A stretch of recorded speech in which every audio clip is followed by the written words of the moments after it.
सोचिए, आप सुबह ऑफिस के लिए निकल रहे हैं। हाथ में टिफिन, जेब में बस पास या पेट्रोल का खर्च और दिमाग में ईएमआई की लिस्ट। घर की लोन की किस्त, बच्चों की फीस, माँ पापा की दवाइयाँ और कभी-कभी अपने सपनों की याद। नई कार, विदेश यात्रा या शायद एक छोटा सा रिटायरमेंट घर। अगर आप मिडिल क्लास से आते हैं तो यकीन मानिए ये तस्वीर आपकी ही है।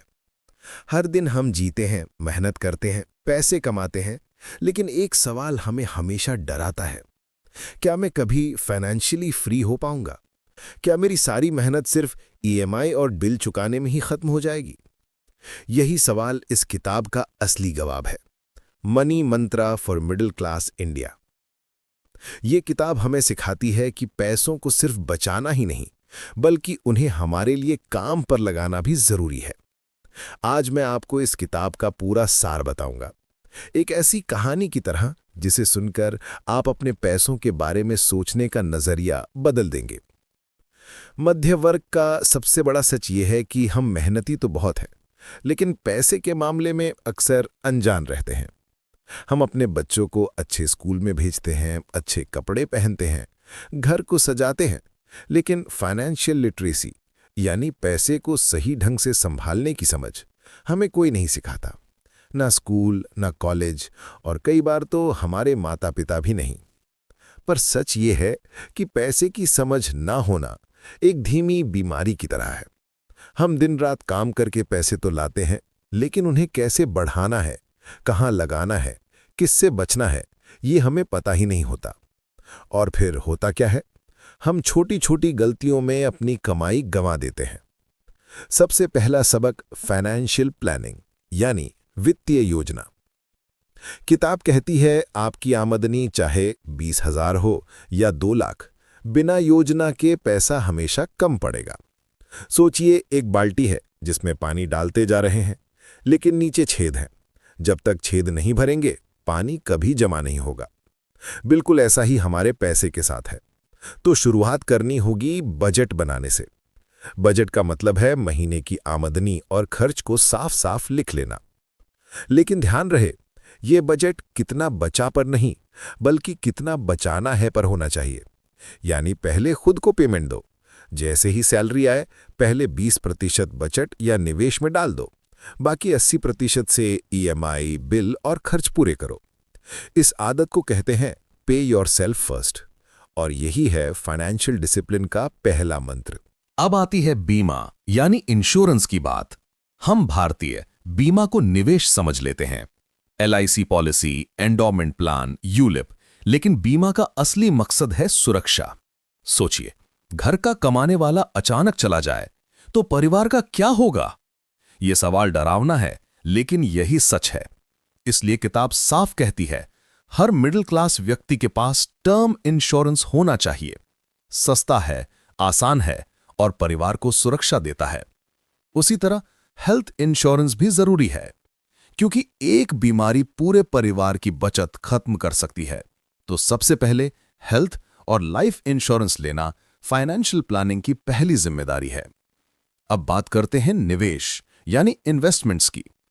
हमारे समाज में 2 सोच आम है, या तो लोग सारा पैसा सोने में डाल देते हैं या फिर फिक्स्ड डिपॉजिट में। लेकिन किताब बताती है कि असली संपत्ति तब बनती है जब आप डाइवर्सिफाई करते हैं, यानी अलग अलग जगह पैसे लगाते हैं। इक्विटी यानी शेयर बाजार, यहां रिस्क ज्यादा है, लेकिन लंबी अवधि में रिटर्न्स भी सबसे अच्छे हैं। डेट यानी बॉन्ड, एफडी, पीपीएफ, ईपीएफ सुरक्षित साधन है, लेकिन रिटर्न सीमित है। म्यूचुअल फंड्स छोटे निवेशकों के लिए सबसे बढ़िया रास्ता। सिस्टमैटिक इन्वेस्टमेंट प्लान यानी एसआईपी से आप हर महीने थोड़ी राशि डालकर बड़ा कॉर्पस बना सकते हैं। गोल्ड और रियल एस्टेट सुरक्षा और डाइवर्सिफिकेशन के लिए। किताब कहती है कि मिडिल क्लास को शॉर्ट टर्म और लॉन्ग टर्म दोनों जरूरतों के हिसाब से पैसे लगाने चाहिए। शॉर्ट टर्म यानी 1-3 साल के खर्च, जैसे कार, घर की मरम्मत, बच्चों की फीस। लॉन्ग टर्म यानी 10-20 साल बाद की जरूरत, बच्चों की हायर एजुकेशन, रिटायरमेंट।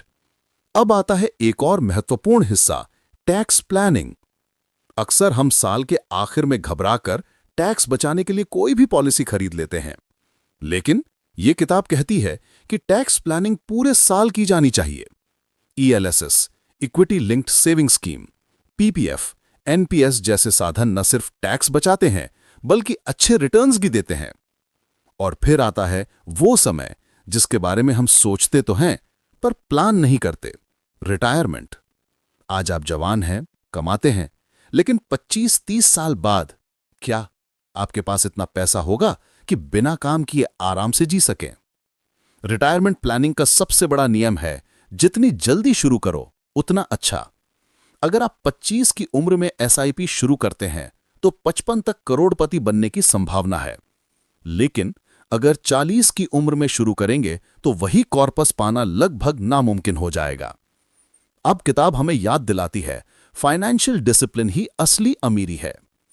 आपका पैसा कितना है ये उतना जरूरी नहीं जितना जरूरी है कि आप पैसे को कैसे मैनेज करते हैं।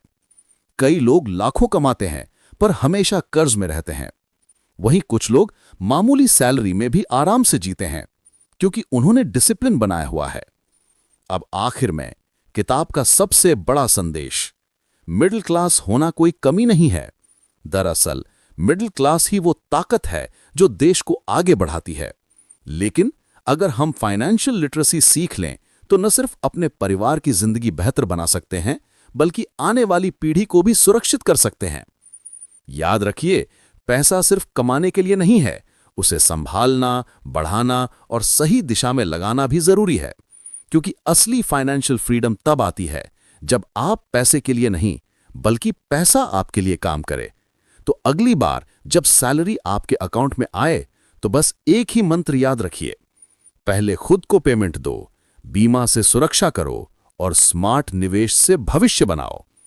यही है money Mantra for middle Claas India का सार।